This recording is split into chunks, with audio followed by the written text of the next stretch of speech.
Hello, welcome back to Hardreset Info channel. In this video, let's sync App Store downloads across all Apple devices. To sync your App Store downloads so that an application you download on one device automatically appears on your other Apple devices, you need to enable automatic downloads. But before that, please make sure that those devices are signed into the same Apple ID account. And then, of course, enable automatic downloads.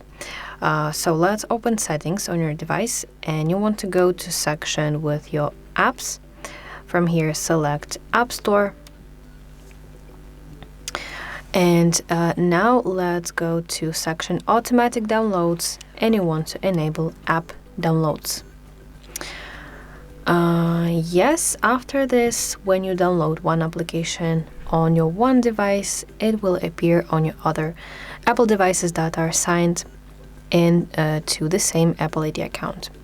So that's basically it. Thank you for watching. If you find this video helpful, please like it and subscribe to our channel to see more content like this.